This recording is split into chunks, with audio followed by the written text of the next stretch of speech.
भारत और यूरोपीय संघ के साथ जो ऐतिहासिक समझौता हुआ है, भारतीय विदेश नीति की भूरी भूरी प्रशंसा हो रही है, तारीफ हो रही है। अमेरिका ने जिस तरह से अपने तेवर बदले, उसके बाद सबकी नजर भारत की विदेश नीति पर थी। जवाब अब सारी दुनिया को मिल गया है, क्योंकि भारत ही वो इकलौता देश है जो रूस से अपनी करीबी बनाए हुए है। हम सब जानते हैं कि किस तरह से रूस के राष्ट्रपति व्लादिमीर पुतिन भारत आए, भारत में उनका भव्य स्वागत हुआ और अब भारत यूरोपीय संघ के नेताओं का उसी गर्मजोशी के साथ स्वागत कर रहा है और यूरोपीय संघ के साथ एक ऐतिहासिक समझौता हुआ है। यानी यूरोप के देश और रूस जो दोनों एक दूसरे के आमने सामने हैं, लेकिन दोनों ही भारत के अभिन्न मित्र हैं और भारत एक ऐसी कड़ी के रूप में उभरा है जो दोनों के बीच बातचीत भी करा सकता है और दोनों के साथ अच्छे संबंध दिखा सकता है, और यह कमाल सिर्फ भारत ही कर सकता है। आज ग्लोबल ऑर्डर में बड़ी उथल-पुथल है। ऐसे में भारत और यूरोपियन यूनियन की साझेदारी अंतर्राष्ट्रीय सिस्टम में स्थिरता को मजबूती देगी। तो अगर अंतर्राष्ट्रीय सिस्टम को भी इस समय मजबूती चाहिए, क्योंकि अंतर्राष्ट्रीय स्तर पर उथल पुथल कितनी है, अमेरिका अपने ही सबसे करीबी मित्रों पर कर लगा रहा है और अतिरिक्त कर लगा रहा है और दबा रहा है और बुरा भला बोल रहा है, लेकिन भारत तटस्थ खड़ा रहा, भारत के हितों को रखते हुए। प्रणय उपाध्याय मेरे सहयोगी हमारे साथ जुड़ रहे हैं, संदीप उन्नीथन मेरे साथ बने हुए हैं। प्रणय, ये जो इंडिया ईयू डील है, जिसे उर्सुला फॉन डेर लायन हो, एंटोनियो डिकोस्टा हो या प्रधानमंत्री नरेंद्र मोदी, मानवता के लिए, भारत और यूरोपीय संघ ही नहीं, मानवता के लिए एक बड़ा कदम बता रहे हैं। रक्षा की अगर बात की जाए, सुरक्षा की बात की जाए, क्योंकि एक अलग डिफेंस और सिक्योरिटी एग्रीमेंट भी हो रहा है, वो किस तरह से एक बड़ा गेम चेंजर है?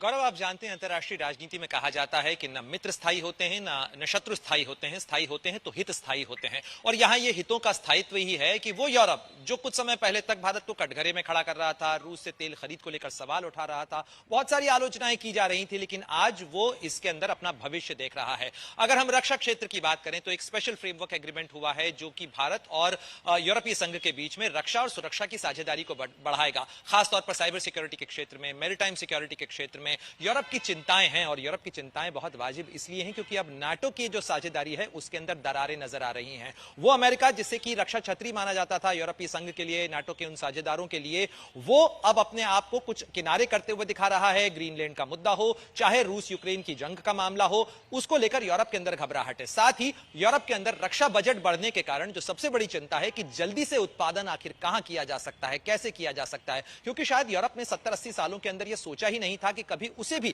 हथियारों का उत्पादन करने की जरूरत पड़ सकती है। ऐसे में भारत एक मजबूत साझेदार के तौर पर यूरोपीय संघ के लिए साथ खड़ा नजर आता है। भारत को तकनीक की जरूरत है और भारत के पास मास उत्पादन के लिए, बड़े पैमाने पर उत्पादन के लिए क्षमता मौजूद है। यह बड़ी बात आपने की, क्योंकि अगर हम पनडुब्बियों की ही बात करें तो संदीप, पनडुब्बियां बनाने का भारत के पास एक लंबा अनुभव है। आप स्कॉर्पियन सबमरीन्स की बात करें, हमारे पास एक पूरी लाइन है। और अब अगर जर्मनी के साथ ये करार होता है और उसको आगे बढ़ाया जाता है, भारत का भी लाभ, जर्मनी का भी लाभ। अगर आप रफाल विमानों की बात करें तो भारत के पास हिंदुस्तान एरोनॉटिक्स लिमिटेड भी है और निजी क्षेत्र भी अब इसमें पैर आगे पसार रहा है। तो क्या इसे माना जाए भारत और यूरोपीय संघ दोनों का लाभ होगा?